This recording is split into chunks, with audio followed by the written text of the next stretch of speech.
Hi, everybody.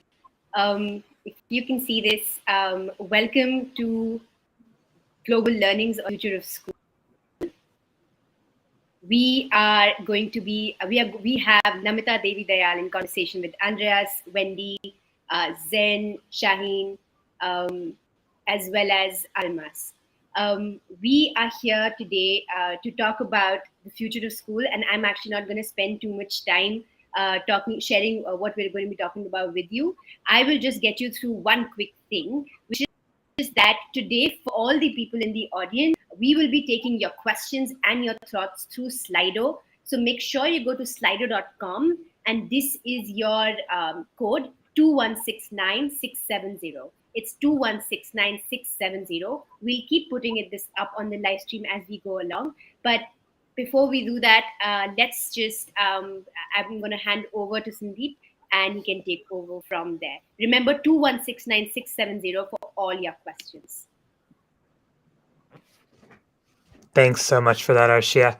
Hi, everyone. It's good to be here with all of you. And for those of you joining us, it's also good to have you here as well. Just a big thank you for everyone that's made it today. As Arshia mentioned at the Circle, we're on a mission to say, how do we reinvent schools so that they work better for kids and so that they prepare kids for what is a rapidly changing world? And we're excited to talk about a topic today that feels both relevant as well as just highly needed. And that is, what is the future of school? And what do schools need to be so that they keep up and stay ahead of this rapidly changing world? And to do that, we are joined by this incredible group of people who not only care deeply about this, but people who are just doing some really important work to accelerate it. We have with us today Almas, who is a social impact entrepreneur. She's also a teacher. She's a student that's been a part of Teach for India for more than 10 years. And in addition to being in school, she also runs an NGO called the Basket of Joy. And so Almas said, it's good to have you here with us. We have with us Zen, a 7th grade student at the Bombay International School, and someone who is incredibly passionate about education as well. And Zen, it is good to have you here too. We have Wendy Kopp, the founder of Teach for America and Teach for All, someone who is reshaping and molding how we think about leadership across the world.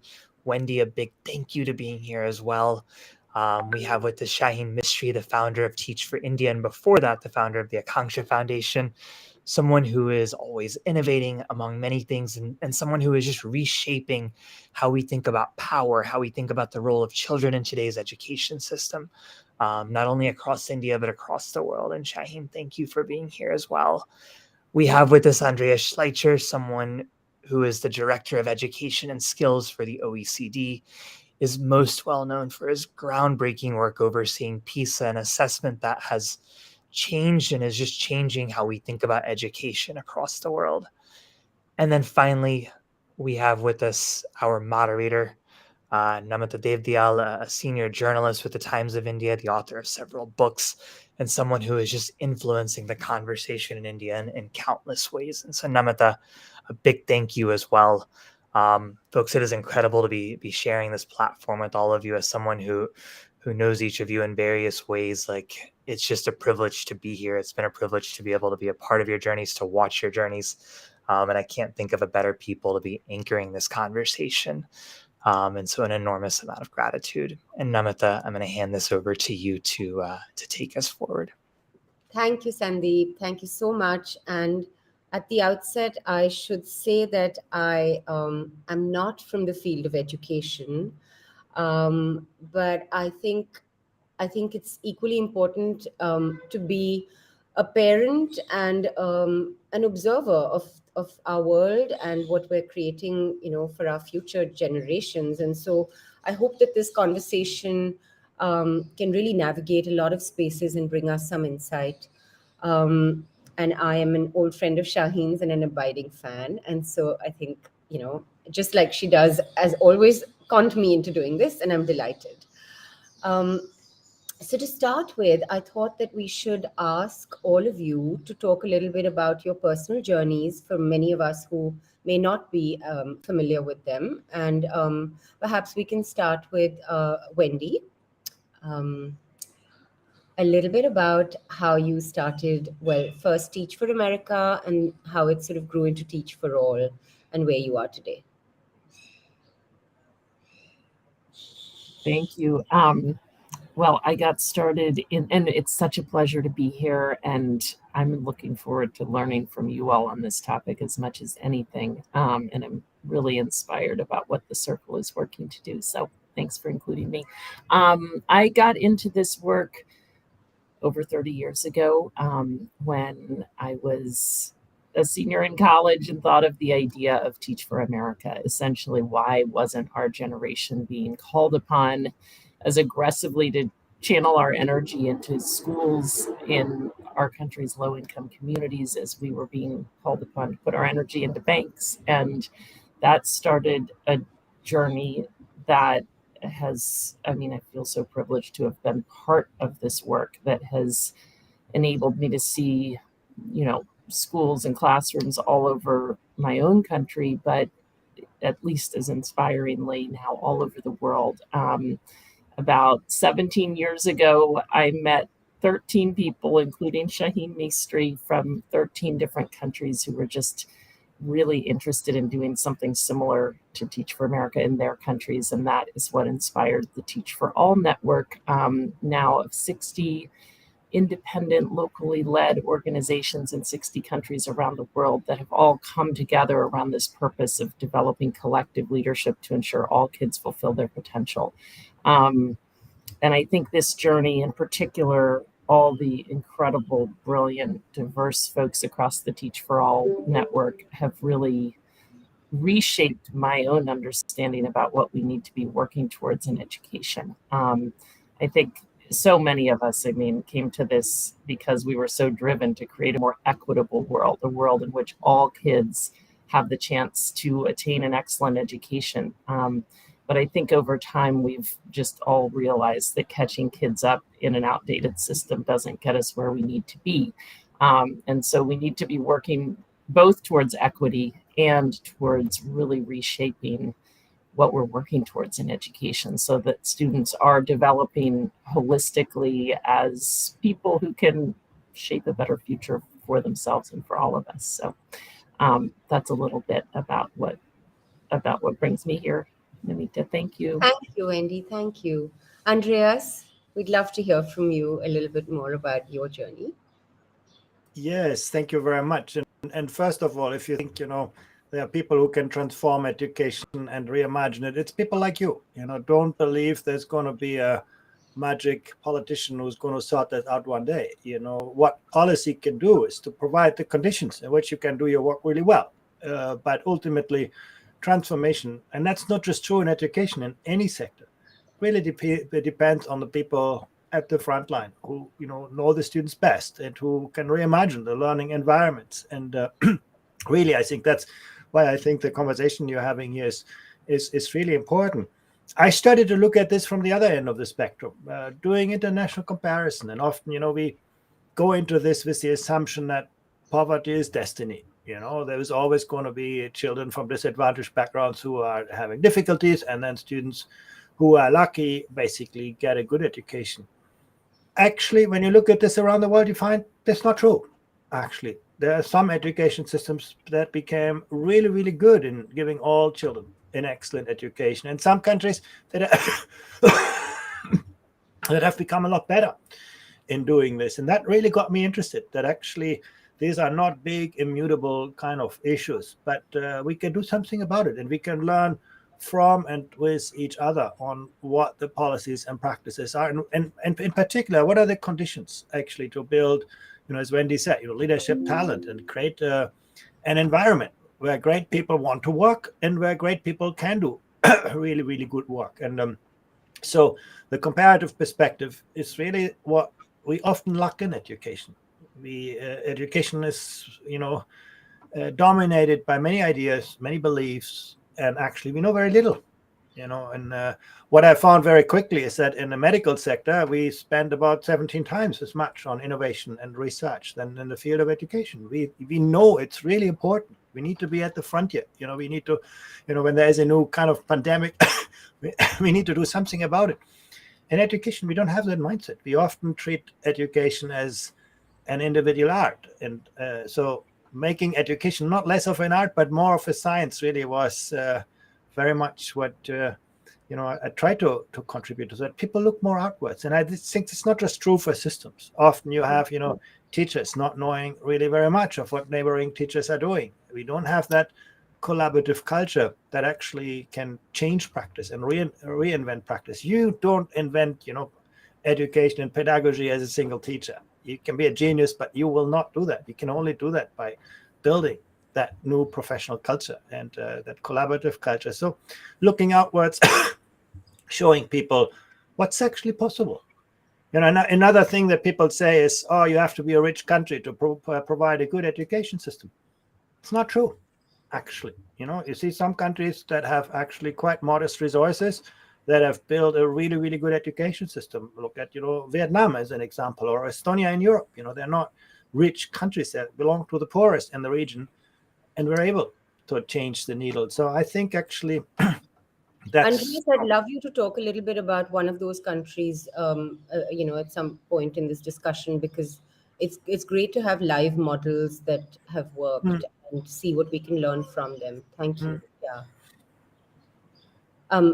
I guess just generally, Shaheen, if you can, a lot of people already know the work that you've done, but if you can talk a little bit about your journey and where you are today, and you're at the cusp of the collective and the circle, and sort of just create that arc for us, please.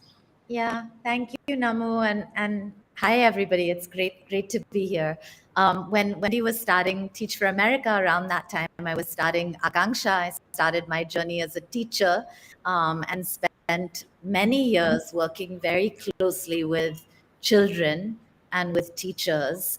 And I think that led to me learning about the Teach for America model many years later, and saying, when you're able to just see the power of what education can do, like actually see the power of it, it's almost like feels like a responsibility to say, how do we do it at scale?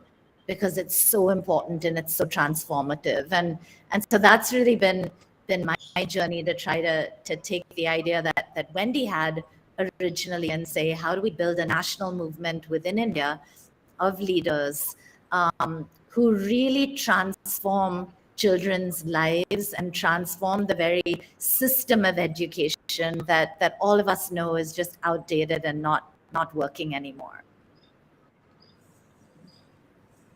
Sure. Almas, do you want to tell us a little bit about your journey, both as a student and what you eventually ended up doing with this education? Like, I would say my journey as a student has been like a roller coaster, like from learning to growing and implementing those learning actually a school that has been like, school has, what I have seen, like school have always taught us like how to do, tell us what to do, but they have never tell us like how those learning outside the school. So like I ended up being social entrepreneur, like it was showing those skills, like schools taught us those things, like do this, do that, but it doesn't tell us how to do it, like taking those small steps, learning how to do it, remembering those steps and mistakes, learning from it, and like, yeah, that's how it has been.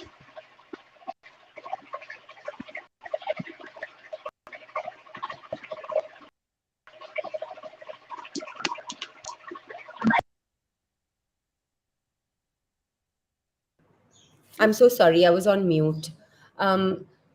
Zen, tell us a little bit about yourself and what grade you're in and what school you're at. So I go to the Bombay International School and I'm in grade 7. I'm really grateful for the education I have.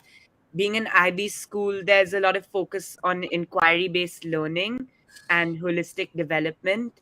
Around a year ago now, we were introduced to the SDGs, the Sustainable Development Goals, and I decided to go further in and research about the education system in India. And I was really inspired, and I really got interested in this, and I'm really inspired by the people on this panel and thrilled to be here. And I dive deeper in research, and I really wanted to explore this vast subject because there's so much to understand. and also seeing the disparities across India. India being such a huge country, of course, there's major disparity in the education system. And I wanted to take action towards this. And so me and my friends set up this website. We interviewed experts such as Miss Shaheen, sitting here today as well. And we truly wanted to research more and get more into this incredible field. So, since we're sort of trying to talk about the future and a new reimagined educational system across the world, which is a dauntingly vast subject, I'm just going to share this one quote that the Circle team had shared with me, which is that in the 1970s, a Gallup study revealed that the three skills employers most value in their workforce are reading, arithmetic, and writing. And today, they are critical thinking, creativity, and collaborative problem solving.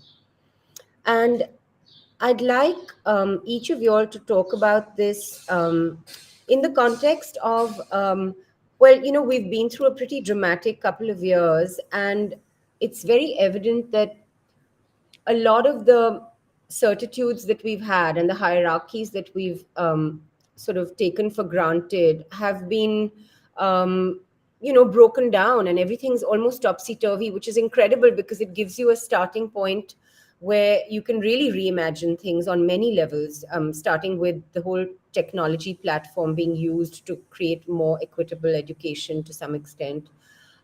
So I wonder if Andreas, you could talk a little bit about this, especially in the context of how you believe the kinds of things that education seeks to provide today has to change or has changed.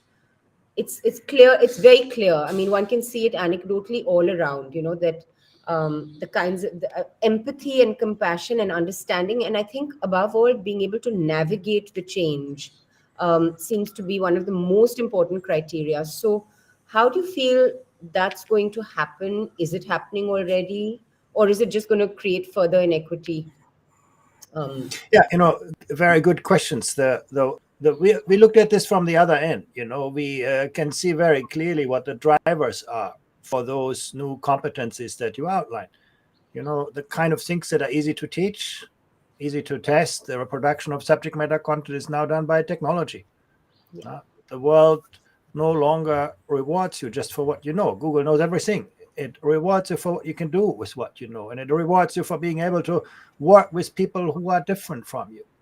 Nature creates us to be very comfortable to work with people who look like us and think like us and work like us, and it's actually hard work in education to make people comfortable to see issues from different perspectives, different ideas. But once again, technology makes this inevitable.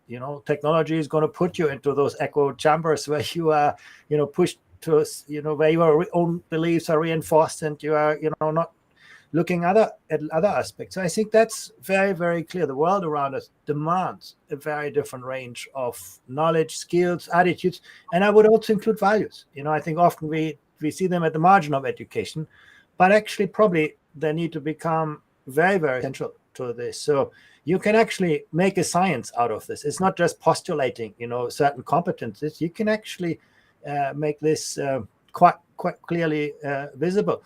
That doesn't diminish, the importance of literacy and numeracy, but even there, in the past, literacy was about extracting information from prefabricated texts. You had, newspaper editors who beautifully wrote the world for you, and then you just read it.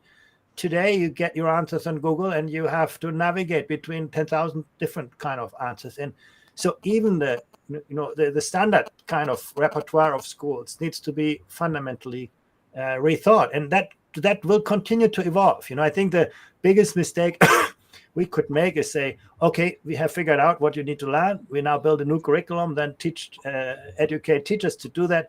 We will be in the same trap in 10 or 15 years' time. I think we need to have a dynamically evolving education systems where people at the front line actually see how the world is changing and then, adapt, what is being taught and how they teach.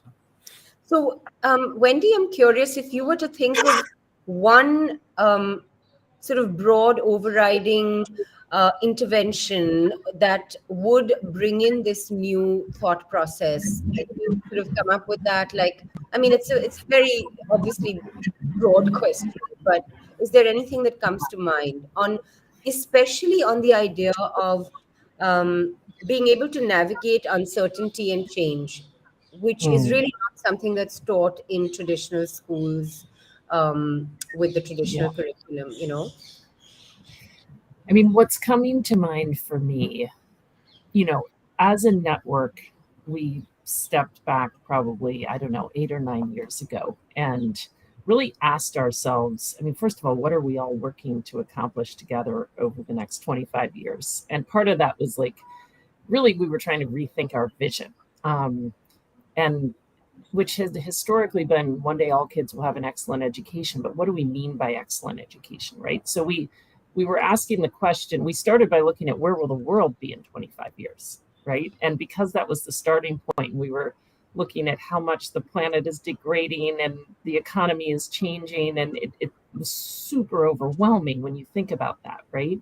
And that's what led us to really come together with this kind of revelation, and it had been bubbling up in lots of places prior to that, but that if today's students are not developing as leaders who can navigate uncertainty and shape a better future, there's no hope, you know, for any of our aspirations for peace and sustainability and all of this.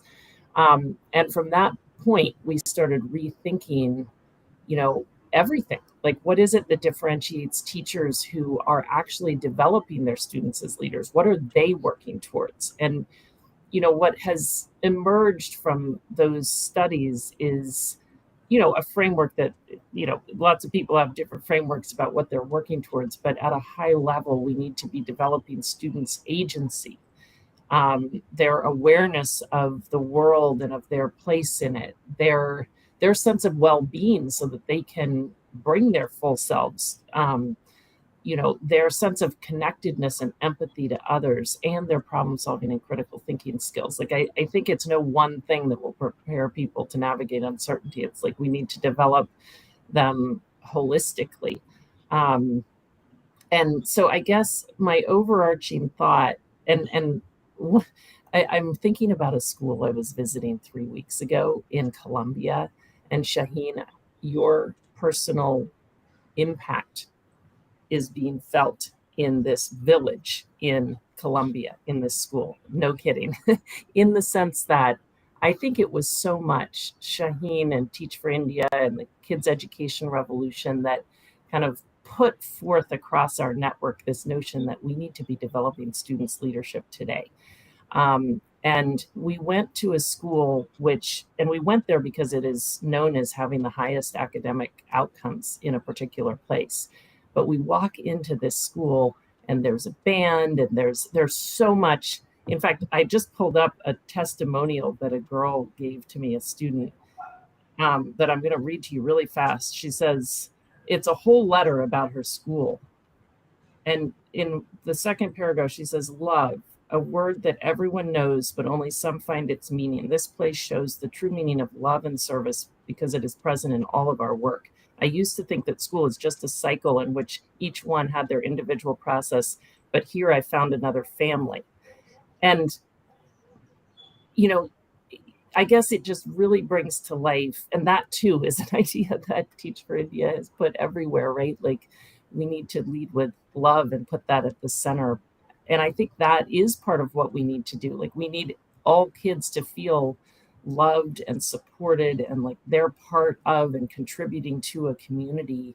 You know, the investment that school makes in the leadership development of the students and how that fosters their desire to learn and their academic interests, like it's all connected, right? But I think that's the kind of education that will prepare kids to, you know, reshape the world today in their communities and tomorrow to navigate uncertainty and be at their best. So I am actually in the process of researching an article for the paper, for the Times of India, where I write, which has left me so aghast that when I hear you say things like this, I'm like, oh my God, but we're so far removed from that.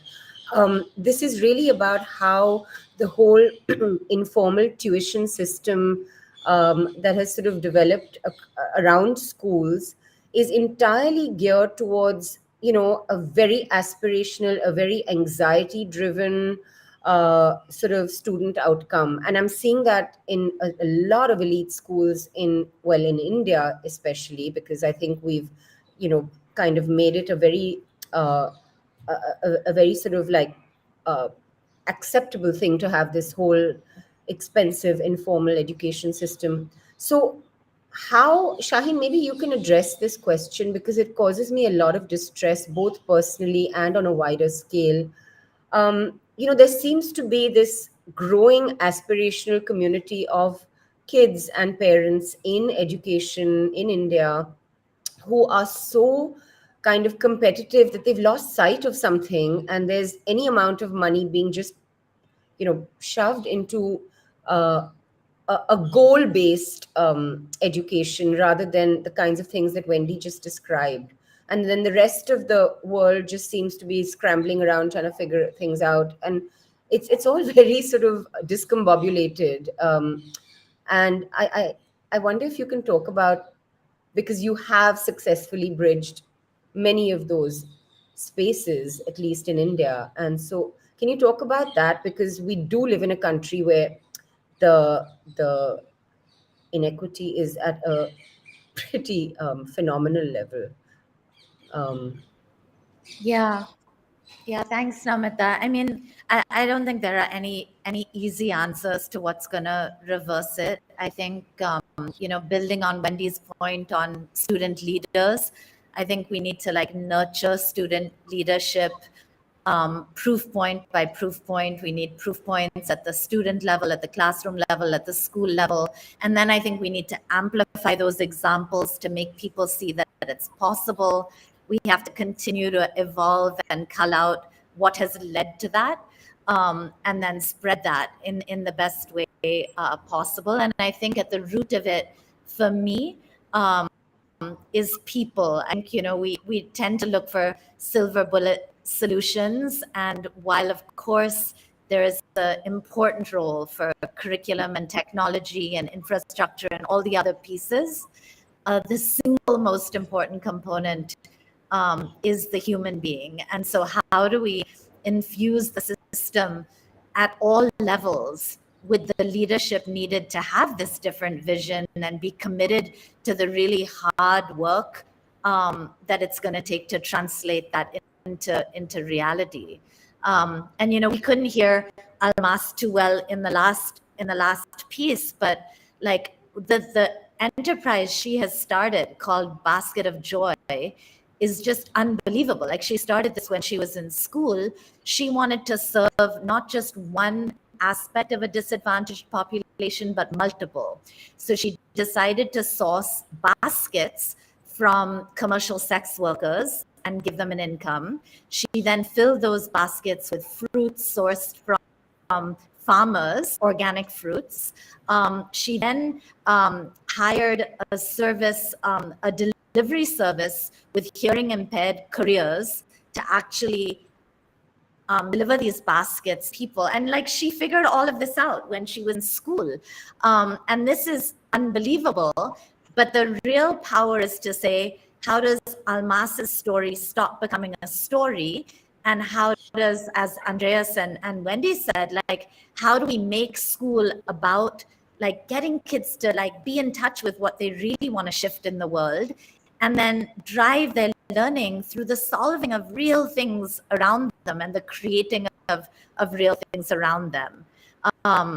So I think that's what you need to do, and you need to just mobilize many, many more people to take the small steps. And Namita, I'll say one last quick thing. I think a big evolution for me on my journey was for many years, I searched for the big thing that would solve the problem. And today I sit here realizing that it's millions of people doing the little things that's going to be the sustainable force of change. And That's it's great. That's action great, that because it really is a very empowering thing to say, because then it makes one feel like, hey, as long as you do that little bit in that little sphere of influence, it can actually have a ripple effect potentially. um, I wonder what, and this is an open question, and we can address, anyone can offer to answer this.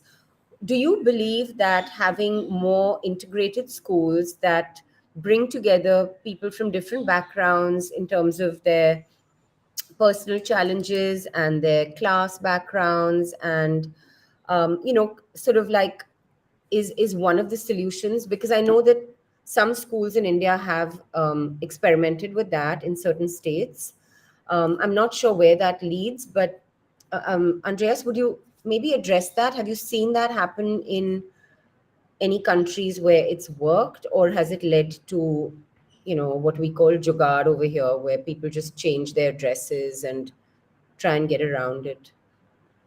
Well, again, I think this is an area where we see huge variability, and our evidence really shows the earlier you track people into different kind of educational pathways, the greater the impact of social background on learning outcomes. So the more you can actually integrate students, the more likely you will see benefits for all. One of the most interesting results from our PISA assessments is that the more equitable an education is, the more you see better overall results. Because, for children from wealthy backgrounds, you don't make such a great difference. Education doesn't actually make a big difference for students who have everything in other ways. The big difference comes for students who do not have any other opportunities. And therefore, if you can actually integrate schools, you're going to see better outcomes. That's what we see in Northern Europe. I also must say, most of the East Asian systems are really, really good at that. There's very little tracking and streaming going on. They are actually very demanding on every student, and make sure that, and they do that not just by mixing up students. That's the kind of ineffective way, bus students to different schools. They do that by attract really great teachers into very difficult schools. If you teach in a difficult school, you're going to get the best support, you're going to get the best mentoring, you may get a better salary, you may get, this is actually how they make this intellectually attractive for teachers to go into tough places. Incredible. The state of Ceará in Brazil is another example. They have paired high and low performing schools and actually overcame much of the social divide. So absolutely, it's quite possible. And that comes from a government policy level? Is that an intervention? In the case of Brazil, it came from a state level policy. In Asia, East Asia, I would say it's very much culture. Basically, it's basically not acceptable that you make a kind of social background visible in the education system. So as a teacher, you are responsible for the entire class. It's not about producing a great average. You're actually you lose your face if you have some students who are not that successful. So there's a lot of overall pressure on the system for everyone to succeed, and that is harder to replicate, I guess. But Vietnam also, I mentioned earlier, they have, when they started their reforms, they didn't have great teacher education institutions. How do you produce teachers? Well, they looked for the smartest person in the village and said, actually, we're going to put you into a great school. You learn, with a great teacher, and that has been remarkably successful. Sometimes we have to bypass these very hierarchical, bureaucratic kind of structures that actually stand in the way. Zen, what do you think? Like, do you think that there are kids in your class or among your friends who would ever consider becoming a teacher?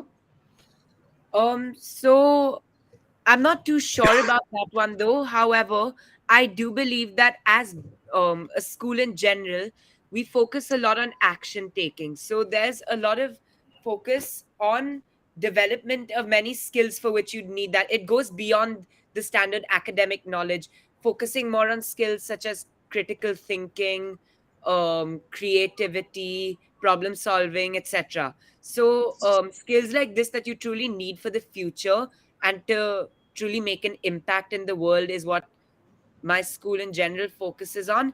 And it would be really great if schools across India would together make an impact little by little, not only to the education system, but to India itself has a lot of problems. And to overcome these problems, it would take our generation to come together and take little bits of action, as was said before, to overcome the vast issues across India. Sure. Wendy, I know that you all now have a very active network of the TFA fellows across the world who can share resources and experience. Do you think that that is something that will, work towards more such ideas? Like, I'm just so delighted to hear about these countries that Andreas talked about and the idea that it can happen. And so is that something that you find? I think that I guess what we've seen is that there are so many, I guess, all these teachers and schools across the world who are working towards this end, like enabling all kids to fulfill their potential, have so much to learn from each other. And I think there's just something so powerful about stepping up from our own context and seeing how other people in a very different context culturally are pursuing the same end. Like there's just something that I think advances our thinking more quickly. And so that's what we're working to do. I mean, I think it's so fascinating. Our community talked with both the gentleman who was kind of behind the Shanghai kind of progression of the education system over the last 20 years, and also one of the gentlemen who was very involved in like Finland for about 20 years. And in both cases, we asked them, like, what were the biggest keys to success? Like, what led these school systems to move from where they were to be like the paragons of excellence and equity in the world? And both of them said, number one, we sent our educators abroad.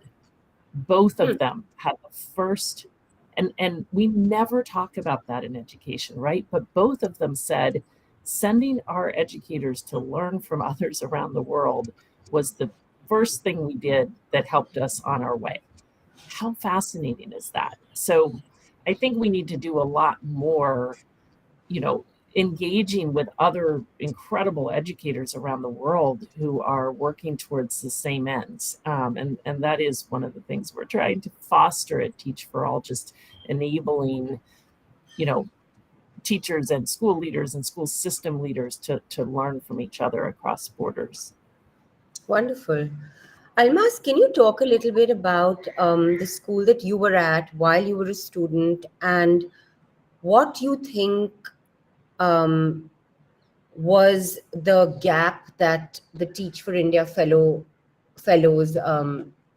filled and changed for you? What was it that really changed once TFI came into the picture? What was it like before? What was it like after? Just give us a little version of what was happening over there. So, like, when I have been in school, like a BMC school, like teachers, government school, their way of teaching there's a big difference between peer fellow teaching and BMC teachers teaching. Like they are more focused on good marks, attendance, getting portion complete. What they just teach and comes good. They're more focused on like how the portions to be covered. They don't focus on is the student getting the concept? Are they really learning? Are they really understanding what is being taught? But TFI fellows were like asking us feedback from what they taught. They really used to ask us, do we understand what's the problem we are facing? How we can improve it? Like, and every student learning level was different. Like I wasn't good that much in the RC level, and some of them were good. So like we used to have extra classes and we used to have a group learning where we had different sessions, group leaders. Like we have peer body system. Like TFI has been implementing and building skills in it, like skills, like collaboration. We were collaborating, we were pushing each other. Like peers learn better than we are taught by peers. Like when we lead, we learn grow. Like more about ourselves when we teach, I believe. So like there was huge between TFI fellow teaching and us BMC teacher teaching. And do you think that any other teachers were open to picking up some of the TFI methods? or was it not really being changed?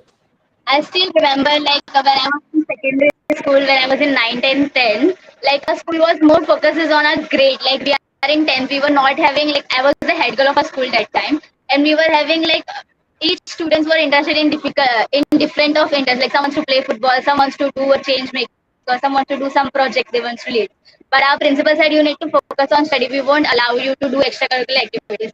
Then we had a student forum, student council meeting that we had like asking like we share like with the TFI fellow. This is doesn't what we want in our school. Like we want to do something and that how we can do. She is like you are a head girl. Think of it like how we all students together bring the team. You need to have a student voice in it. So we started coming up and sharing and we student in a student counseling. Then we came up with a plan. Like we'll get you the good marks, but you allow us to play an extracurricular activity. So our boys team went to Bangalore to win the football JFK. We played JFK, and we had sharing circles. We had a counseling room in our schools. We had lots of different activities doing in our school, but we had our grades doing it. Like you want a results, but we want ourselves something that we love, we interest in it. So we did that. And like I remember when I was having a preliminary exam, and that day I was in an event like KR hosting. I was the host of the day, and my principal was like, "Sir, I have to go to a hosting." He's like, "You have an exam," but that day he said like the gift that he has in the mind was like you go like opportunity doesn't comes always, and like I was like there is a huge difference. The same person in the beginning who was stopping us to do an extracurricular activity is allowing me like leave exam, we'll take the exam next day and go to the hosting. That different, like I believe school needs a pure support, not only one teacher, like from principal to the different teachers, like students, like each and every holistic and each and every part of it needs a support. One students to grow. Yeah, very nice. Shaheen, I wanted to ask you that what are your views on more skill-based education happening at a younger age, and especially in a country like ours where employment is a very big concern, and it's the luxury of education is almost something that's secondary to that. And it's sort of strange because sometimes, like, my sister, as you know, runs restaurants, and she so often says that they're just not able to find enough staff to do the various things that they need, whether it's in the kitchen or in the waiting, and I'm so intrigued by that because it's just like there's clearly some sort of mismatch happening between the requirements of this new service based in various services that are becoming more and more extensive, and the skilled youngsters that could fill those gaps. So is that something that you all have thought about in the whole education conversation? Yeah. I mean, I think what I wouldn't do is track kids very early on into choosing between education and a vocational skill. I think that'll lead to an even bigger equity issue because you'll have kids who are more wealthy gravitating towards the academic side and kids who are less wealthy gravitating towards vocational. What I would do, though, which I think will solve the problem in a different way, is just really focus on relevance in schools through academic concepts. So today there's so much that kids learn that just is not worth learning at all in school, and it's not relevant, and it's not linked to their real lives, and it's not really going to give them anything. As Andrea said, beyond what they can just like Google and find on Google. I think if we get that piece right and really think very critically about what should we be teaching in school, is it relevant to the kids that we serve? I think kids will find their way. And at Teach for India now, we talk a lot about education being about self, other, and India. And by self, we mean how can education really help you find who you are in service of the purpose that you wish to choose. But education is not just about self, it's also about how do we interact differently with people in the world And not only that, but play a role in uplifting them to their potential. And with India, we talk a lot about how can I be a change maker for the country and the world I wish to create. I think if we really focus in on expanding education to that definition, which actually, Namita, is not new in India, right? That's how the gurus used to function all those years ago. We've just sort of lost the plot over time. Yeah. I'm not sure if we should open up to questions or just carry on the discussion. I don't think there are too many questions, so we can keep chatting. Zen, if you were to think about a classroom or even a school reimagined to something that you and your friends would consider perfect, like your personal Hogwarts Academy, like what are some of the things that you'd love to see different, both in the classroom and in the school in general? So, according to me, what classrooms lack usually is interaction. If students can learn in a more engaging environment, most issues will be solved, because a bond will be formed between teachers and students, not only academically but socially and emotionally as well, allowing schools to be a safe and fun environment for progression and growth. And I really agree with what Almas said about all teachers really supporting what you do, and all the school coming together as one. Interaction is the key main important feature of schools to run, in my opinion. And if there can be a sort of integrated setup where holistic growth is taken into consideration largely, that would be truly ideal. So yeah, that's what I would really like in Yeah, the the teacher classroom. interaction really is a big one because even in some of the more progressive schools, there's this very old-fashioned hierarchy that exists between the teachers and administration and the students, and it causes complete dissonance because the world has changed. And I think children are just looking for more from their seniors, from the people who were earlier the sort of.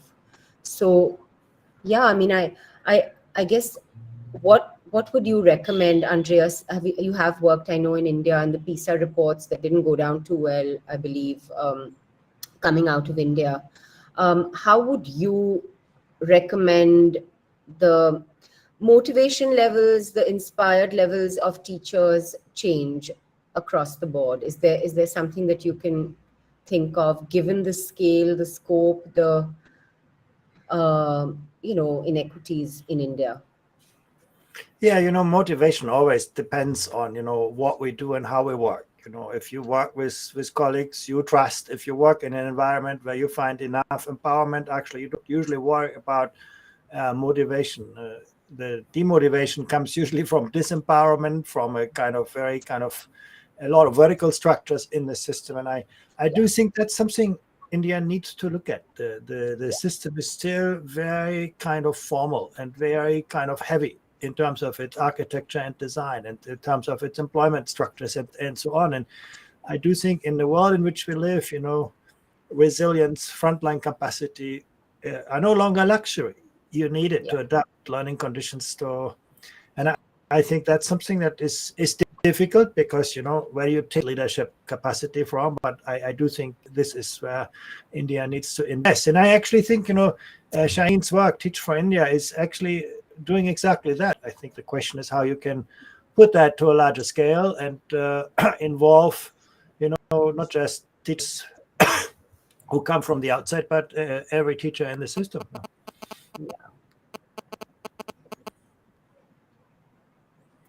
Shaheen, is there anything you'd like to talk about in terms of what the circle is poised to do, and the collective? I mean, it's really incredible, because every time I think like, wow, Shaheen, you've done a great job, there's something new that's around the corner. And yeah, thank you for that question. I'll answer quickly, and then I know there are lots of questions from the audience, so I think Arshia will come in. Yeah, there are lots of questions. So the circle, was founded by Sandeep, who introduced us, of course, at the beginning of this call. But I think the most exciting thing about what the circle is trying to do is it's trying to say, like, we can do school and after school differently. Like, it doesn't need to be the way that it is. And so the circle is a group of entrepreneurs. The first 12 have just been selected, who are going to work across India and really reinvent schools. There's a nature-based program, there are arts-based programs, there are all kinds of different, both informal and formal schools that will be incubated by the circle. And the hope is to create enough proof points at school that it starts showing that a very different reality is actually possible. Thank you. I'm going to try and read out some of the questions, and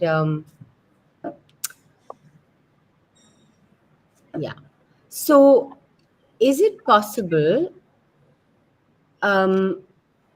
for education to be inclusive at the global level? And do you think PISA is? I'm not sure what that means, but would you like to attempt to answer that, Andreas? Actually think this is a very, very important question.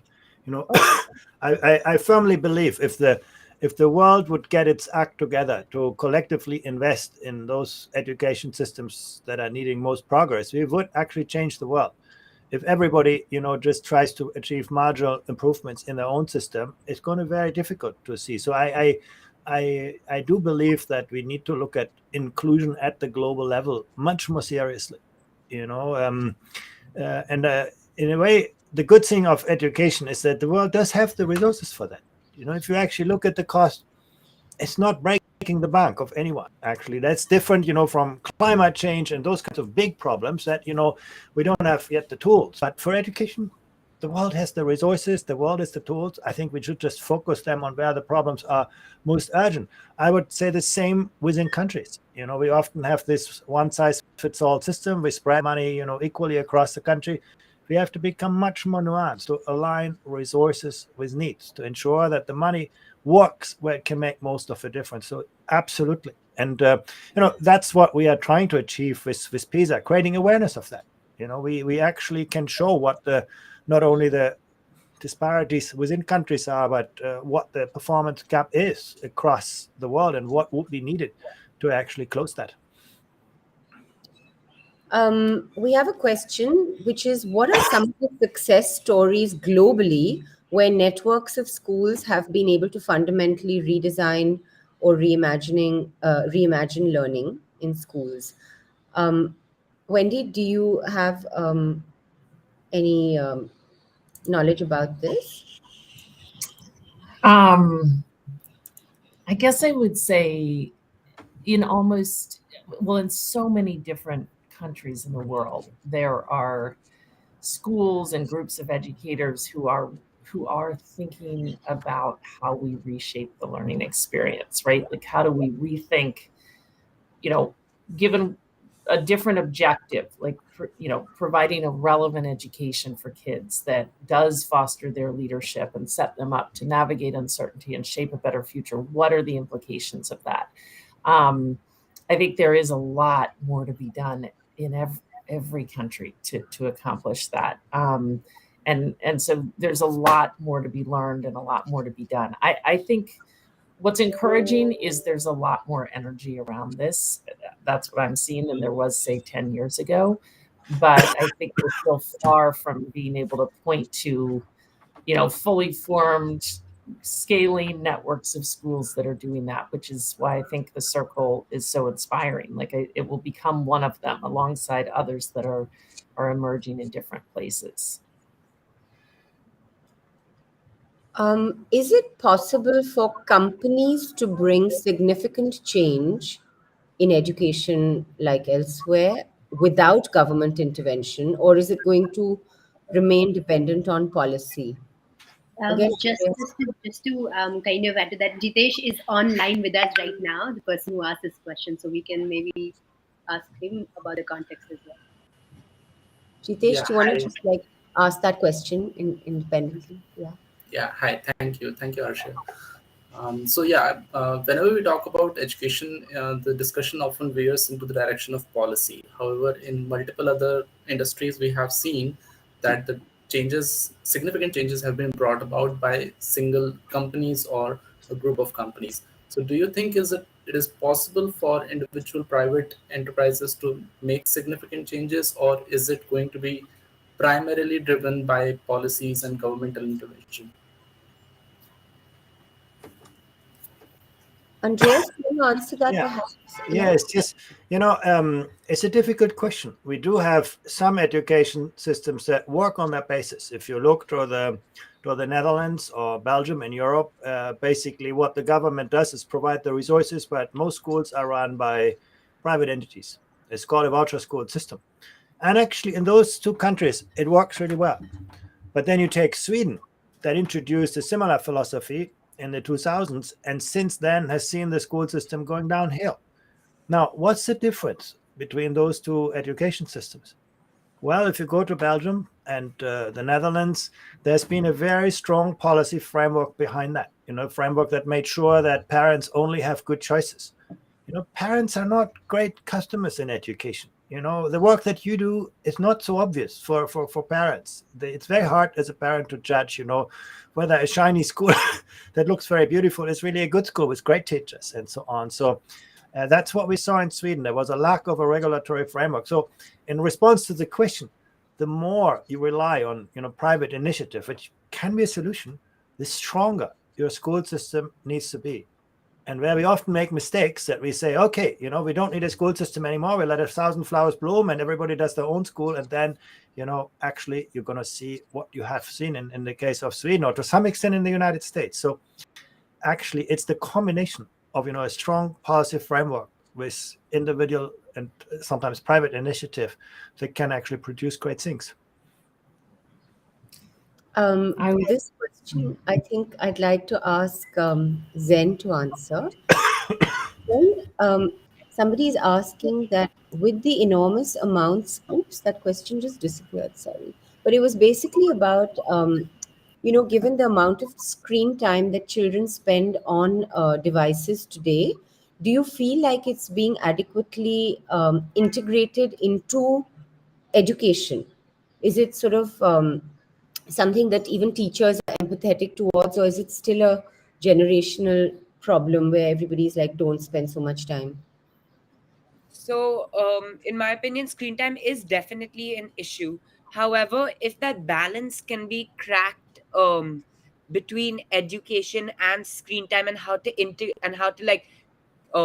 collaborate the two, in fact, it can actually be majorly beneficial.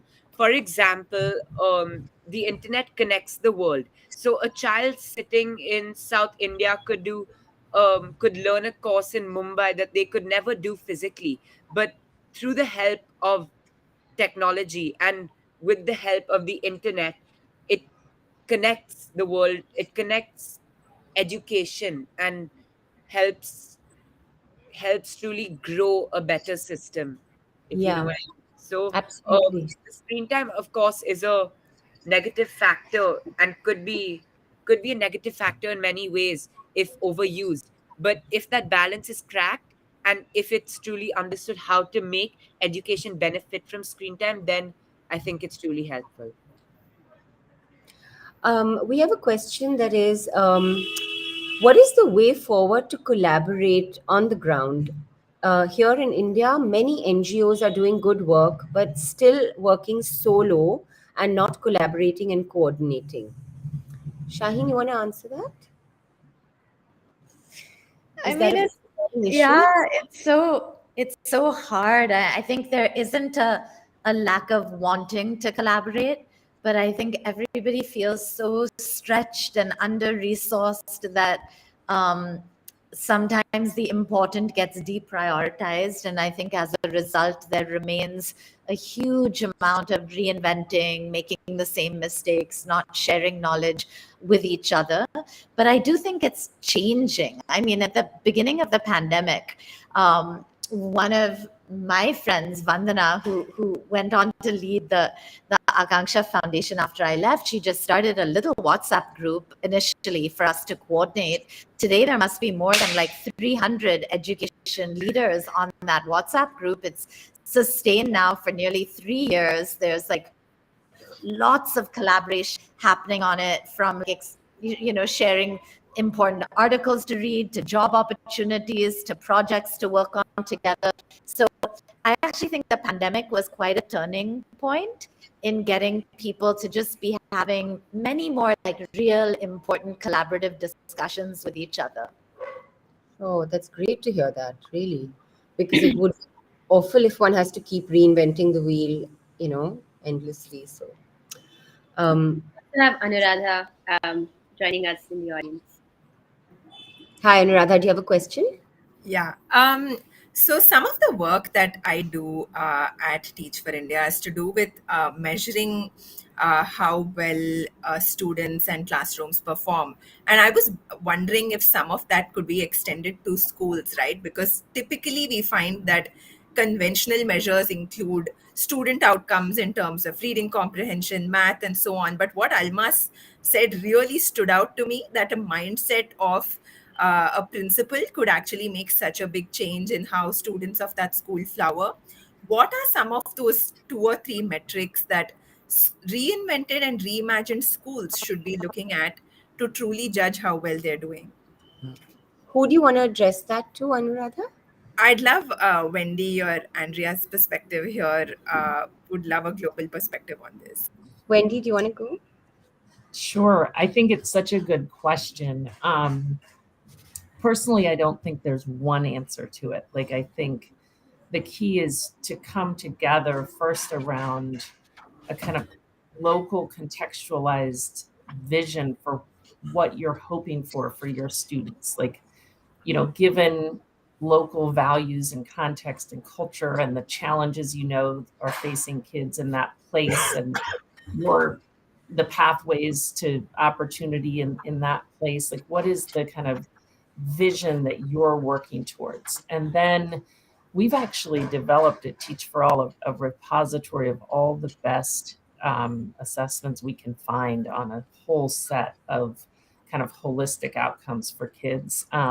We're just tapping into all the stuff that exists out there. We're not reinventing any wheels, but there are a lot of ways to measure some of these different outcomes that people are working towards, whether it be agency or creativity, et cetera. So I think it starts by figuring out the vision, figuring out what you want to measure, and then accessing the measures that are already out there. And hopefully we're going to see many, many more strong measures over time, thanks to the work of lots of folks, probably including Andreas.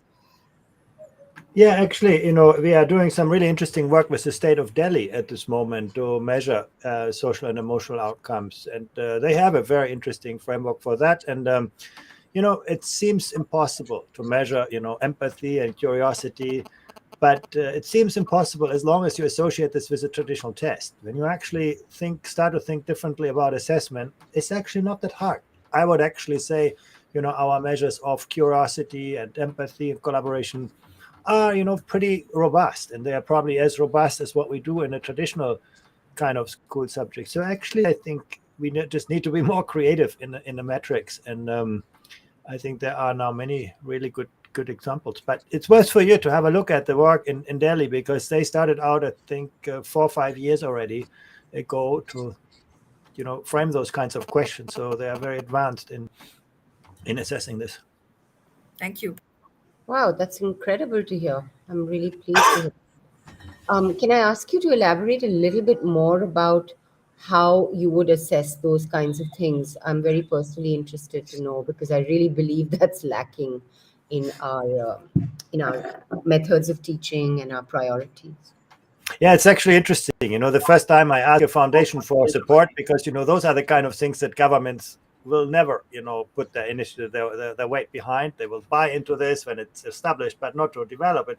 So I went to a foundation, and the CEO told me, it's so interesting, but, show me first that you can measure empathy for a 5-year-old child, and then we talk again. So the premise was, that's just totally impossible. And actually, we thought about it and we made it work. And it's turned out not so difficult. What you do is you let a 5-year-old child, read a story on a tablet. You observe the reactions of that child, and you get a pretty good measure of, how a child, puts the shoes into that other person and how the characters relate. So it actually, once you start to think about the construct, what is empathy at the individual level, at the kind of aggregate level, you'll find tools to do it. And actually, we were able to do this. In fact, it turns out that it's easier to measure things like empathy, curiosity, trust for small children than for older ones. No? Actually, small children are deeply engaging in the kind of tasks you give them. You just need to observe them carefully, and you have a good assessment. And that's my next question, that when it comes to older kids and the top universities of the world, which are on some level a benchmark for what we consider, higher education, that doesn't seem to be as overriding a quality that, well, it is changing. I can see that, but it seems like that should really be the first thing, right? The idea that we're living in such a deeply interconnected world, and what happens in one place instantly is going to impact another, and so this kind of selfish based education just isn't going to cut it, right? Yeah, and this is, I think, an issue where India struggles more than many other countries, because you do have a system where those gateways the entry to university are still very narrow and very high stakes, and that ripples down until early childhood education and care. So it really frames the whole perception of what education should be. You can build a wonderful curriculum, but at the end of the day, people look at, what do I need to do to get my child into an IIT?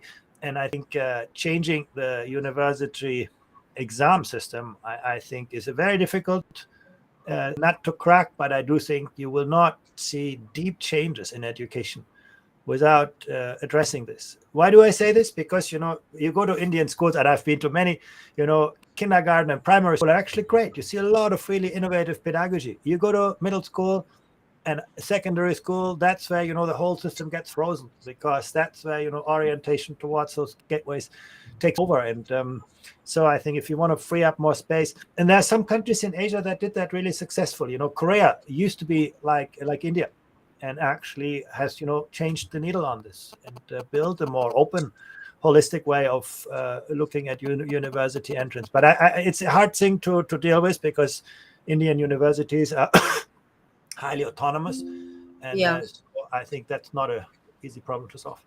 Yeah. Wendy, any solutions that come to mind on how we can instill this value, which is so obvious to anyone who puts their mind to it, really, but the fact of these values being applauded when it comes to admission in higher education, and therefore percolating down, perhaps even in job interview. I mean, when people look at job selection. I mean, I do really think I've recently been talking with some of the people in the US context who have been really trying to rethink what they're working towards at the secondary level. And their conclusion after a decade of going at this is that, like, it doesn't work unless we rethink higher ed. And it's just, in the end, parents revert to what they need to do to get their kids into, like, college. And so if we don't bring together these university presidents and really think with them about how to do something very different, I don't think we're going to get where we're all trying to go. So I don't know the answer, but I think it's going to start by convening these college presidents and having them rethink their mission in the world, which right now they're defining, but they can rethink too. Like, their role is so crucial in everything from preserving democracies and, to saving the planet. So I think we're going to need to work with them.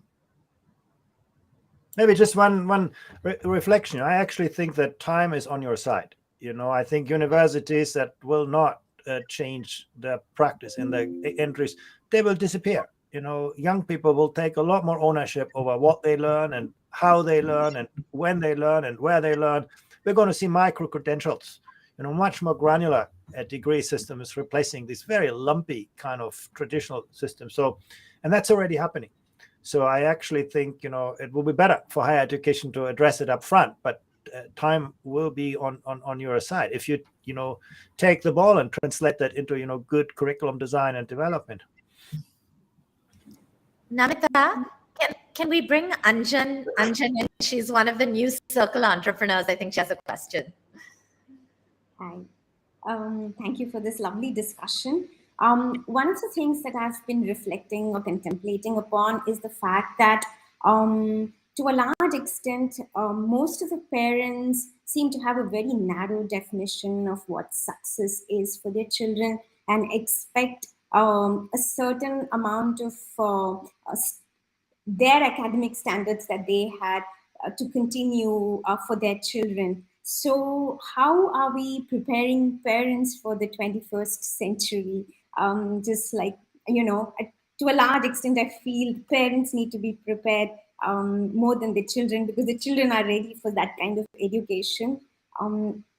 So that's my question. How do we work with parents? Are there any examples of having worked with parents, preparing them for the 21st century? I would say help them. I think you cannot expect that parents are experts like you as teachers or educators. And often we make assumptions about the knowledge of parents that are not true. I think one of the most devastating trends in education over the last, 2 decades has been a commodification of education. We have made students consumers of passive, content. We have made teachers some kind of service provider, and we have made parents, clients of a system. We have taken out the social fabric that actually makes education systems work. If you look at the countries that have really strong education system, it's a whole of society enterprise. Teachers spend a lot of time to bring parents on board. Parents are involved in many tasks in a kind of core instructional base. So I think actually that is the answer. You need to invest more in bringing parents. If you make this conflictual, you just call the parent and there's a problem with the child, you can expect the parents will defend their child, and it's the end of the dialogue. And if you want to have a deep dialogue, you really need to bring parents along. Japan is a very interesting example where the most powerful organization in the Japanese education system is not the government or the teacher union, it's actually the parent-teacher association. They sit in every school, and that's as a parent where you can talk to other parents who know the system and who know the teachers. And you need to invest in those linkages. If you get, all the parents helping you as a teacher, you are in a very, very different ballgame than if they are just clients who have complaints about your work.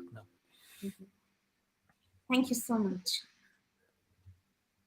We have Mohini and just the time check that we don't have. Hello, everyone.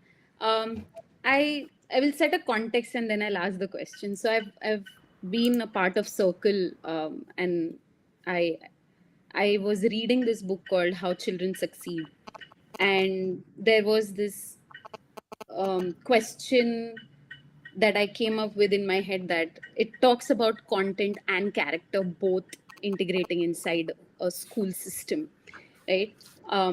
I have been teaching for the longest time, and the question that I want to ask the panel is like, how do you breach the gap between the resources for the teachers, the teacher bandwidth that the teachers have in government schools or any NGOs or wherever we are working, and the skill to bring that resource inside the classrooms? I think that there is a huge gap between all these three things that I have observed for the longest time. So yeah.